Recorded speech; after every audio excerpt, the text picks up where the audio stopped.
श्राद्ध तर्पण करने से अगर आपके पितरों की सद्गति हो गई तो भी आपकी श्राद्ध बेकार नहीं जाएगी, आपके द्वारा सत्कार्य तो हुआ ना। कितने पितर आपके हैं, अब इसको ऐसा समझ लें।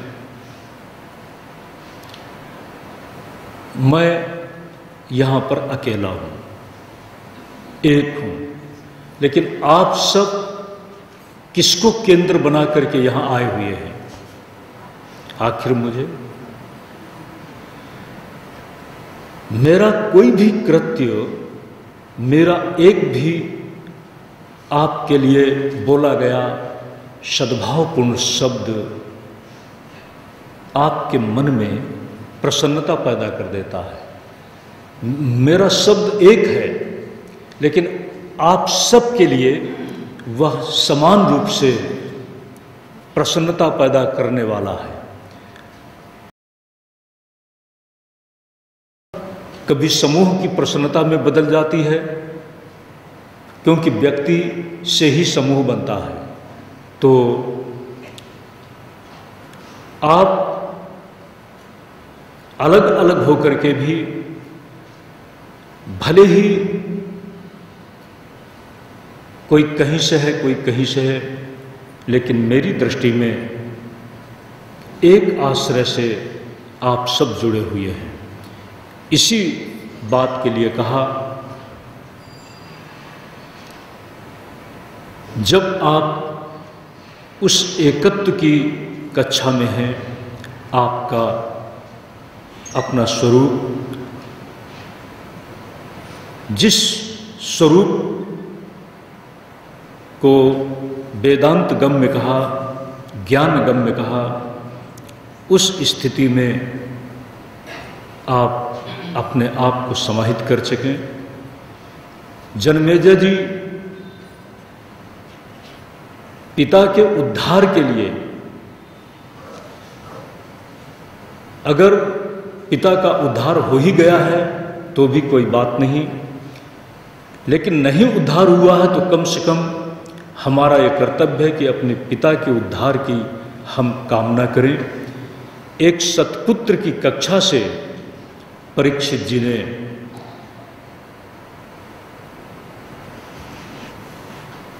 जो कुछ भी अवांछित कृत्य किया,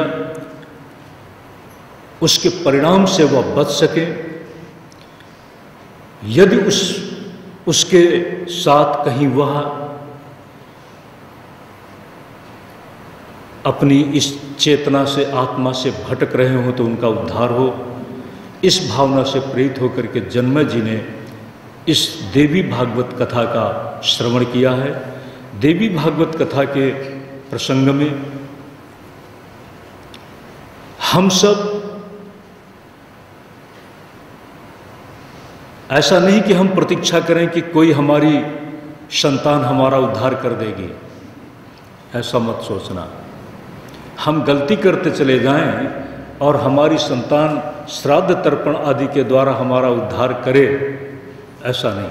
इसलिए श्रीमद् देवी भागवत की भी कथा है कि हम वह कर्म न करें जो नहीं करना चाहिए, सावधान रहें, इसलिए यह कथा है। सत्कर्म में हमारी प्रवृत्ति हो, इसके लिए उदाहरण के साथ यह कथा है।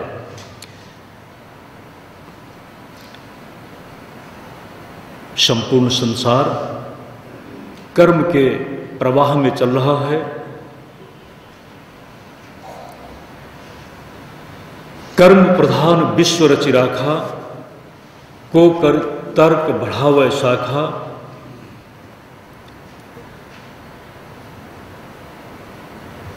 हम कर्म की व्यवस्था में चलते चलते जहां पर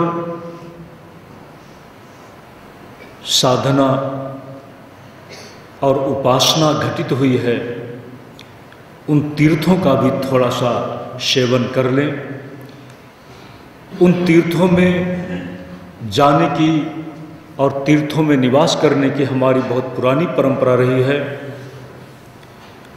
भारत में जिन विशेष तीर्थों का उल्लेख किया गया, हरिद्वार, जहाँ पर न मालूम कितने ऋषियों मुनियों ने साधना की, पुष्कर, प्रभास क्षेत्र, कुरुक्षेत्र, प्रयाग, नैमिषारण्य, अर्बुदाचल और बदरी का आश्रम। आज जब इनकी बात हम करते हैं तो आप प्रत्यक्ष अनुभव करेंगे, आज भी आप जब यात्रा करते हैं हिमालय की, जो लोग मानसरोवर गए हैं उन्होंने बताया कि कुछ तो वहाँ है, लगता है कुछ आज भी वहाँ पर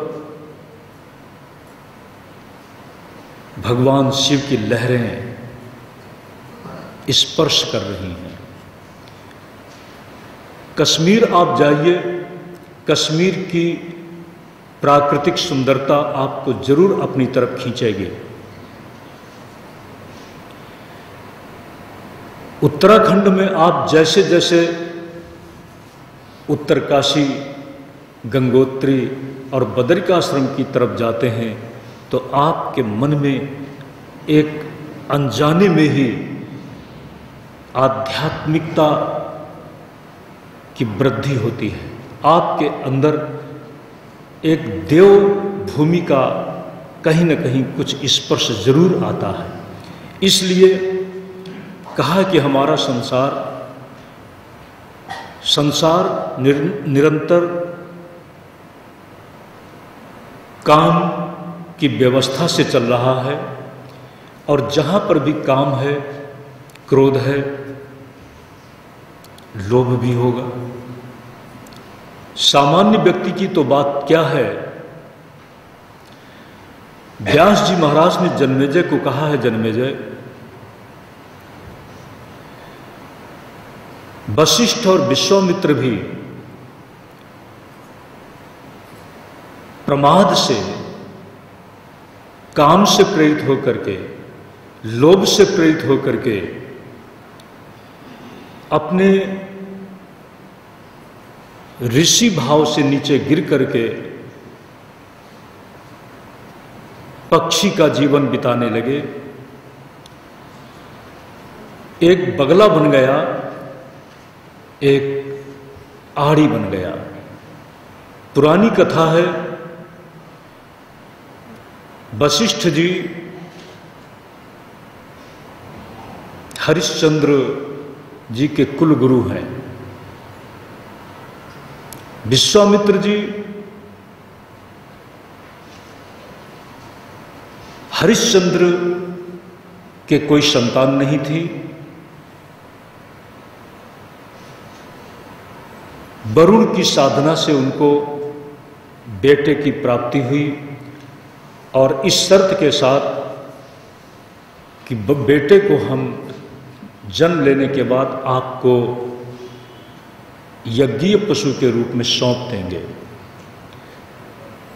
कभी कभी कुछ बातें तात्कालिक हितों को देखते हुए कोई बड़ी विपत्ति के रूप में भी आमंत्रित कर ली जाती हैं। थोड़ा हित, तात्कालिक हित के सामने कभी कभी व्यक्ति बड़े अहित को नहीं देख पाता। हरिश्चंद्र जी पुत्र के चाह में वरुण से एक सशर्त आशीर्वाद पाते हैं और उस आशीर्वाद के साथ उनको रोहित बेटे के रूप में मिला। रोहित अभी छोटा ही है। वरुण ने कहा, हरिश्चंद्र अपनी प्रतिज्ञा पूरी करो। जब तक बेटा नहीं था तब तक बेटे के अभाव से दुख, और जब बेटा हो गया तब दूसरा दुख शुरू हो गया कि वरुण बार बार इसको लेने के लिए आ रहे हैं। सज्जनों, आपने किसी से ऋण लिया हो, ऋण ले लेते हैं तात्कालिक काम बनाने के लिए, लेकिन जब ऋण देने वाला आपके पास जाने अनजाने आकर के खड़ा हो जाता है तो ये कितनी बड़ी पीड़ा की बात होती है कि वो आप सोच सकते हैं। उसका आना ही परेशानी पैदा करता है। वरुण इंतजार कर रहे हैं, जब जब वरुण आए, हरिश्चंद्र ने कहा कि अभी उपनयन संस्कार नहीं हुआ है, अभी दांत नहीं आए हैं, उपनयन संस्कार नहीं हुआ है, अभी और हो जाने दो। वरुण जब जब भी आते हैं वो बहाना खोजते हैं, और वरुण ने कहा कि हरिश्चंद्र, तुमने शर्त की थी, ध्यान देना सज्जनों, देने की बात अगर तुमने कर दिया किसी को तो दे डालो। जब तक आपने देने की बात नहीं की थी तब तक सामने वाले का मन उसमें नहीं था, और जब आपने देने की बात कर दी तो सामने वाले का मन उसमें हो गया, और जब तक आप देंगे नहीं तब तक वो भी पाए बिना बेचैन रहेगा।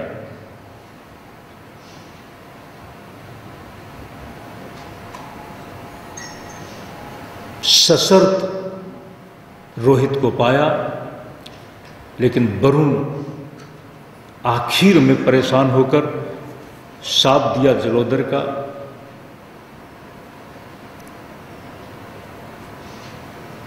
कुछ सभासद सलाह देते हैं कि यज्ञ करो, लेकिन अगर कोई दूसरा युवक मिल जाता है, दूसरा बच्चा मिल जाता है तो उसको यज्ञीय पशु के रूप में अपनाकर वरुण को दे दो। एक अजिगर्त नाम का ब्राह्मण है,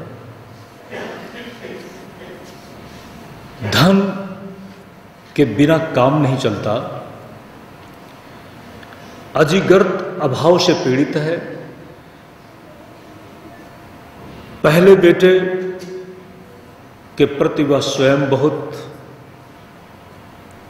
लगाव रखता है, बाद वाले बेटे के लिए मां लगाव रखती है, बीच वाले बेटे के लिए वह स्वयं तैयार होता है कि इसी को बेच दिया जाए। रोहित की जगह अजिगर्त के बेटे सुनहसेब को यज्ञीय पशु के रूप में बलिदान करने का निश्चय हुआ। उस समय जब वह शास्त्रीय विधि के साथ बलिवेदी की तरफ जा रहा, यूप में बांधा जा रहा है, उस समय विश्वामित्र ने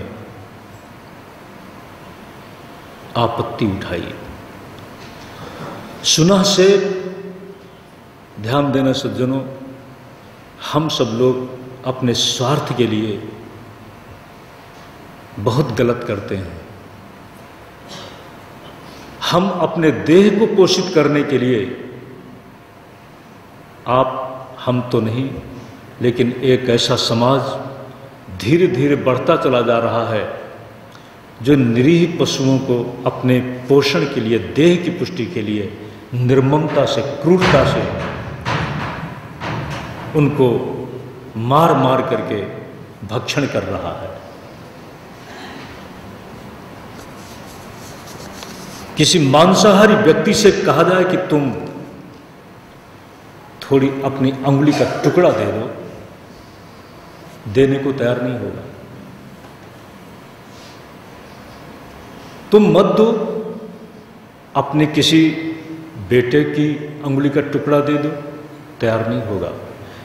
जब खुद भी एक छोटी सी अंगुली का टुकड़ा नहीं दे सकता, तब किसी के अंग को काटने का किसने नैतिक अधिकार दिया? सुनहसेब अपनी भावी मृत्यु को देखकर तड़फ रहा है, छटपटा रहा है, और यहां तक कहा है कि जब प्रश्न आया कि इसका उत्सर्ग कौन करे, ये विधि की विडंबना कोई तैयार नहीं होता। अजी गर्त उसमें भी अपने लोभ से ग्रसित होकर कुछ निश्चित स्वर्ण मुद्राओं को पा लेने की शर्त के साथ कहता है मैं ही करता हूँ। उस समय विश्वामित्र जी खड़े होते हैं और विश्वामित्र जी ने सुनासेप को वरुण मंत्र बताया है प्रसन्न करने के लिए। ये कहानी है, हम इतने क्रूर न बने, हम इतने